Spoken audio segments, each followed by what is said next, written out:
प्रदेश में विधानसभा चुनाव का बिगुल बज चुका है और तमाम पार्टियां जनसंपर्क भी कर रही है। इसी बीच आज हम मौजूद हैं जमनिया विधानसभा क्षेत्र के भदौरा बाज़ार में, जहां देख सकते हैं आप हमारे बगल में चाय की दुकान पर चुनावी चर्चा कर रहे हैं लोग। आइए उनसे बात करते हैं कि 2022 में किसको अगला मुख्यमंत्री देखना चाह रहे हैं। इस गाँव में क्या क्या विकास हुआ है? जी, हमारे गांव में बहुत विकास हुआ है। जैसे अरे सब सड़क बन गई, लाइन हो गया, जी, बहुत कुछ हो गया।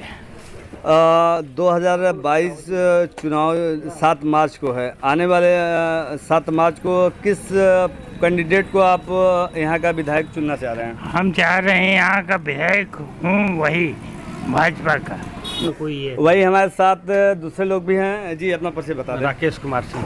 राकेश जी, अच्छा राकेश जी, आपके क्षेत्र में कितना विकास हुए हैं?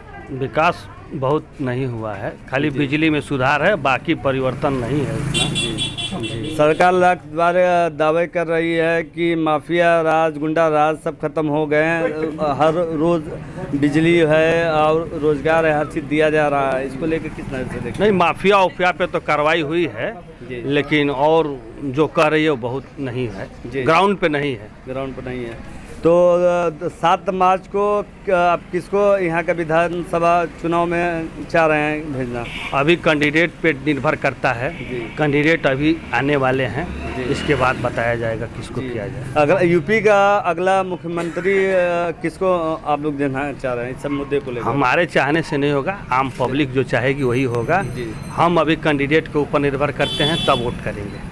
अभी समय वही हमारे साथ दूसरे लोग भी हैं, बात करते हैं। जी, अपना नाम बता दें। मदन जी राय। मदन जी, आपका गांव में क्या क्या विकास हुए हैं? हमारे गांव में विकास हुआ है, बिजली वगैरह बढ़िया हुई है, रोड वगैरह बढ़िया हुए हैं। थोड़ा विधायिका जी लोगों के कार्य से, आने जाने से, इससे थोड़ा हम लोग असंतुष्ट हैं। जी, रोजगार के मामले में क्या कहेंगे? रोजगार के मामले में तो उतना बहुत अच्छा नहीं हुआ है। युवा अभी 4-4 साल फार्म भर करके युवा अभी उसका इंतजार कर रहे हैं। 4 साल में एक बच्चों का लाइफ खत्म हो जाता है, आप लोग जानते हैं इस चीज़ को। तो इसलिए रोजगार के मामले में सरकार तुरंत उस पर एक्शन नहीं ले रही। जी, तो इस सब मुद्दे को लेकर 2022 में यूपी में किसको मुख्यमंत्री देखना चाह रहे हैं आप? मुख्यमंत्री मैं किसको देखूं, अब कैंडिडेट आएंगे उसके ऊपर निर्भर करता है ये तो चीज़। अच्छा, कैंडिडेट के ऊपर। जी जी जी, चलिए वही हमारे साथ दूसरे लोग भी मौजूद हैं, आइए इनसे बात करते हैं। जी, अपना परिचय बताएं। मेरा नाम जावेद खान समाज सेवी है। जी, जावेद जी, आपके गांव में क्या विकास हुए हैं? देखिए, विकास की बात करेंगे तो 35-36 साल के बनाम 5 साल में विकास हुआ है। हमारे क्षेत्र में रोड नहीं था। मैं 2015 में आया यहाँ, बहुत बुरा हाल था। बिजली आती थी हफ्ते में 1 हफ्ता, नाम था कागज़ में 1 हफ्ता, लेकिन 2 घंटा वो भी चोरी से आता था और चोरी से जाता था। भोर में आता था और कब चला जाता था, लोग सोए के सोए रहते थे। अभी बदलाव है, इसमें कोई शक नहीं है। अभी जो हमारे माननीय मंत्री रहे हैं, कैबिनेट मंत्री रहे हैं, समाजवादी पार्टी का कद्दावर नेता, हमारे क्षेत्र के मुसलमान महबूब नेता भी कहते हैं उनको। पता नहीं किस रूप में महबूब नेता कहते हैं, हमें नहीं समझ में आता है। वह भदौरा फाटक से लेकर के उनके गाँव में जाने के लिए इतना गड्ढा इनके मंत्री काल में। वो धन्य हो विधायिका जी सुनीता सिंह का कि वो आई तो सबसे पहले वो रोड बनाई। बिजली के मामले में बहुत बढ़िया है, कोई दिक्कत नहीं है। देखिए, ये पार्टी सबसे अच्छा, अगर ये हिंदू मुस्लिम करना छोड़ दे तो इसको मुसलमान भी गोद उठा लेते हैं। लेकिन इसके कुछ कारिंदे ऐसे हैं कि जो हिंदू मुस्लिम लगा रखे हैं, मुसलमान नफरत करने लग रहे हैं, और कोई बात नहीं है। और रहा अब हमारे विधानसभा का कि किसको यहाँ के लोग अब पसंद करना चाह रहे हैं, तो अभी एक नौजवान लड़का आया है परवेज खान, और उसकी लड़ाई और सुनीता सिंह की लड़ाई होगी, क्योंकि अब हम ये चाह रहे हैं कि एक बार मुसलमान विधायक हो। इतिहास में पहली बार एक मुसलमान विधायक होने जा रहा है। कभी जो परवेज खान आप प्रत्याशी बता रहे हैं, जो टक्कर दे रहे हैं, किस पार्टी से हैं? देखिए, वो बीएसपी से हैं, पढ़ा लिखा लड़का है, छात्र नेता रहा है। कहीं कोई कमी नहीं है उसके अंदर, साफ छवि का बंदा है, कोई उसके ऊपर एक किसी भी प्रदेश में तहरीर तक नहीं है। वैसे लोगों की हमारे विधानसभा में ज़रूरत है, क्योंकि आजमाए हुए को क्या आजमाना, 35 साल आजमाए हैं इस क्षेत्र के लोग, अब बेकार है। अभी एक ऑडियो वायरल हुआ था, हम लोगों को सुन करके शर्म आ रही है, अदना सा बच्चे को हड़का रहे हैं, सोच लें, उनके गांव के बगले का बच्चा है। वही गाजीपुर में प्रेस वार्ता के दौरान मंत्री ने कहा कि कुछ मुसलमान लड़के को वो लोग कुछ परेशान करे, तो वो समस्या लेके उनके यहाँ आवास पे पहुंचे थे। इस दौरान हमने फ़ोन किया था, पूरी बात वो उन्होंने नहीं वायरल किया। चोर कहेगा हम चोरी किए हैं, इतना घिनौना काम कर दिए हैं तो एक्सेप्ट करेंगे? ये बात करते हैं, ये गुंडा किस्म का आदमी रहे हैं यार। ये यहाँ के क्षेत्र के हमारे लोगों को बेगुनाह मुकदमा, फर्जी मुकदमा, भाई भाई को लड़ाना, यही किए हैं और किए कुछ है नहीं। मान के चलें कि आपके ये 5 साल में अगर जो भी काम हुआ है कि भाजपा के विधायक के द्वारा किया गया, हाँ, सराहनीय कार्य हुआ है, इसमें नो डाउट सराहनीय कार्य हुआ है। अगला जो है मुख्यमंत्री किसको आप लोग देखना चाहते हैं? देखिए, मुख्यमंत्री की बात जो हालात है यहाँ, समझ गए ना, तो बाबा योगी ही आएंगे। बाबा योगी, हाँ। अब विधानसभा से हमारा जमनिया विधानसभा से परवेज खान आएगा, ये डंके की चोट पे कह रहा हूँ, और इसको लिख करके आप रख लीजिएगा। क्यों कि देखिए, ये हमारे बड़े भाई हैं, शिवराई के हैं, बलवंत सिंह नाम है, ये ईमानदार व्यक्ति हैं, बोल्ड इंसान है, साफ छवि के इंसान है। इन्हीं से पूछ लें आप, सच्चाई क्या है, सत्यता क्या है। वही हमारे साथ दूसरे लोग भी हैं जी, अपना परिचय बता दें। मैं बलवंत सिंह सिकरवार। बलवंत जी, आपके गांव में और आपके क्षेत्र में विकास क्या हुआ, और क्या आपके मन में टटोल रहा है कि किसको हम लोग अगला जो है प्रत्याशी चुने? देखिए, सबसे अहम चीज़ है विकास, तो सरकारों का काम है करना।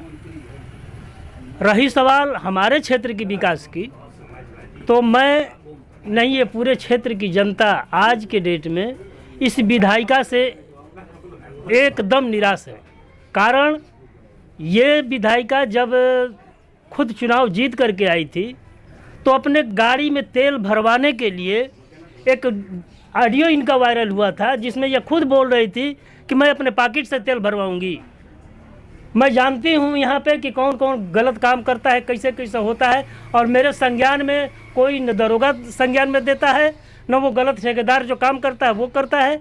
तो इस तरह की जिस एक जनप्रतिनिधि का जब सोच होगा, वो कहाँ से विकास कर पाएगी। और दूसरी चीज़ मैं आपको प्रमाण के तौर पे दे रहा हूँ, कोरोना काल में रात भर के अंदर, एक रात के अंदर वो रोड जो है स्टेशन रोड बन गया। उसमें नीचे झावा इतना बड़ा डाल करके और ऊपर से मात्र 1 इंच गिट्टी उस पर डाल दी गई, जबकि सैडो, दोनों तरफ सैडो भी उसका बनाना था और नाली भी बनाना था। और आप चल करके खुद उस सड़क का निरीक्षण कर लीजिए। मैंने बहुत सारा रोड देखा है जिस पे जिसका प्रस्ताव होता है उसका नाम होता है, अगर उस रोड का प्रस्ताव करके बनवाता है, जिस पर जनप्रतिनिधि के नाम से वो बनता है, बोर्ड लगता है, तो बोर्ड पे बजट भी होता है कि ये इतने बजट का जो है ये सड़क बन रहा है। लेकिन आपको पहला ये सड़क ऐसा दिखेगा जहाँ बोर्ड बना हुआ है और बोर्ड लगा हुआ है, उस पर बजट का कहीं उल्लेख तक नहीं है। तो ऐसे जनप्रतिनिधि से कोई उम्मीद विकास की नहीं की जा सकती है। हमारे जावेद भाई इस बात को अभी बोले हैं कि मुख्यमंत्री जोगी होना चाहिए। ऐसा आदमी जिसको ये जोगी बोल रहे हैं, शायद इनको भी पता नहीं है कि जोगी का मतलब क्या होता है। हम धर्म और शास्त्र से जुड़े हुए लोग हैं, पूरा देश हमारा उस व्यवस्था से जुड़ा है, चाहे जो भी व्यक्ति जिस धर्म से। मैं हिंदू धर्म से बिलोंग करता हूँ, सनातन धर्म से। और सनातन धर्म में गीता में भगवान कृष्ण ने कहा है इस चीज को, ऐसो आराम लोभ लालच, ऐसो आराम लोभ लालच झूठ सच, इन सारी चीजों से परे व्यक्ति योगित्व की तरफ जाता है। योगी बन नहीं गया, योगित्व की तरफ उसका जाने का मार्ग होता है। योगी बनने के लिए बहुत कुछ चाहिए। ये आदमी शुद्ध रूप से ढोंगी है। ऐसे ढोंगी को तत्काल प्रदेश से बाहर हो जाना चाहिए। इनको तत्काल जो है गद्दी छोड़ देनी चाहिए। अपने को योगी देखिए, जब ये योगी बने, इससे पहले इनका नाम अजय सिंह बिष्ट था। जब योगी बने तो इनका नाम जो है आदित्यनाथ, योगी आदित्यनाथ दिया गया। इनसे पत्रकारों ने कभी एक सवाल किया था कि आप किस जाति के हैं। यही आदमी बोला था कि जोगी की कोई जात नहीं होती है, साधु की कोई जात नहीं होती है, लेकिन अभी विगत 2-4 दिन पहले की बात है, एक पत्रकार वार्ता में इन्होंने कहा, जब उनने पूछा कि आपके ऊपर क्षत्रियों का ये लग रहा है कि आप क्षत्रियों का जो है यहाँ पे प्रश्रय दे रहे हैं, उनका बचाव कर रहे हैं, तो कहे कि इसमें कौन सा बुरा है, मैं भी क्षत्रिय हूँ। और बड़ा सौभाग्य का बात है कि क्षत्रिय कुल में भगवान राम ने जन्म लिया था, तो इसको आप क्या बोलोगे, इससे बड़ा ढोंगी कौन हो सकता है? कुल मिला के आप बताइए 2022 में 10 मार्च को किसकी सरकार आप देखना चाह रहे हैं? हम तो कांग्रेस की सरकार देखना चाहते हैं कि कांग्रेस ने जो नींव रखी थी, कांग्रेस ने जो इस देश में नींव रखी थी, उस नींव को ये लोग विगत जितने दिन 30-35 वर्षों में जो भी सरकारें आई, उस नींव को उखाड़ने का काम किया है। कोई नया एक भी चीज दिखा दे आदमी। अब बीच में देखा जाए कि अखिलेश यादव और राहुल मिलके चुनाव भी लड़े और हार भी गए, इस पे क्या कहेंगे? हार जीत अलग की बात है, जनता का मूवमेंट है, सेंटिमेंटल व्यवस्था ये सब लोग करते हैं जब सत्ता में रहते हैं जी। तो सत्ता में बने रहने के लिए दंगा कराते हैं, जब सत्ता से बाहर होते हैं तो सत्ता में आने के लिए दंगा कराते हैं। इनका काम दंगा है। योगी जी कह रहे हैं कि हमारी सरकार में ना दंगा हुआ है, माफिया सब चले गए। इनका जो दंगा की बात करते हैं, ये खुद दंगाई पार्टी हैं। रही सवाल कि ये बोल रहे हैं कि न माफिया के ऊपर मैं कार्रवाई कर रहा हूँ, आज तक बताइए कि राजपूत बिरादरी में मैं भी क्षत्रिय कुल से हूँ जी, लेकिन मुझे सच कहने में कोई दिक्कत नहीं है। ये बता दीजिए कि किन किन क्षत्रियों के ऊपर, पूरे प्रदेश में तमाम क्षत्रियों का जो है गिना दूंगा मैं, आपकी उंगली पर गिना दूंगा कि इतने इतने लोग माफिया किस्म का है। धनंजय सिंह के ऊपर इनाम रखा हुआ है, वो आदमी क्रिकेट खेल रहा है, हाँ, वीडियो वायरल हुआ था जी। क्रिकेट खेल रहा है, उसके पास अपराधी नहीं जा रही है जी, राजा भैया के पास अपराधी नहीं जा रही है जी। ब्रजेश सिंह के पास अपराधी नहीं जा रही है। ये तमाम लोग क्षत्रिय कुल से है, इसलिए इनका बचाव रहा है।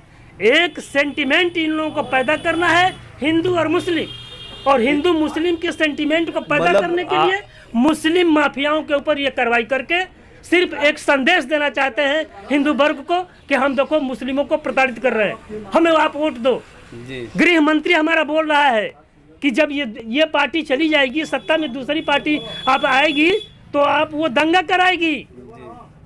इस तरह की भाषा हमारा एक गृह मंत्री देश का बोल रहा है। इससे बड़ा दुर्भाग्य कुछ नहीं होगा, क्योंकि गृह मंत्री लग रहा है कि जब से मोदी जी की सरकार आई है तब से गृह मंत्री का पद माफियाओं के लिए जो है निर्मित कर दिया गया है। टेनी भी देखिए, गृह राज्य मंत्री टेनी जी, जी, जी, जो जी, राज्य मंत्री हैं, राज्य मंत्री, इनसे पहले गृह राज्य मंत्री के रूप में चिन्मयानंद थे। आप उनकी हिस्ट्री देख रहे हैं, बलात्कारी आदमी, उसको जोगी ने बचाने का काम किया, मुकदमे सारे वापस। वही हम थे भदौरा बाज़ार में, चाय की दुकान पर लोग चुनावी चर्चा कर रहे थे। लोगों का कहना है कि कुछ इस सरकार में कुछ काम भी हुए हैं, कुछ काम भी नहीं हुए हैं, कुछ लोग का और भी कहना है। अब आने वाला विधानसभा चुनाव जो 7 मार्च को, अब यहाँ की जनता किसको देखती है, वही आप देख रहे थे। गाजीपुर से पंजाब केसरी टीवी के लिए आरिफ वारसी की रिपोर्ट। हमसे जुड़े रहने के लिए हमारे YouTube चैनल को सब्सक्राइब करें और नई वीडियो की नोटिफिकेशन के लिए बेल आइकॉन को दबाएं। अगर आप ये वीडियो Facebook पर देख रहे हैं तो लाइक जरूर करें और ज्यादा से ज्यादा शेयर करें। धन्यवाद।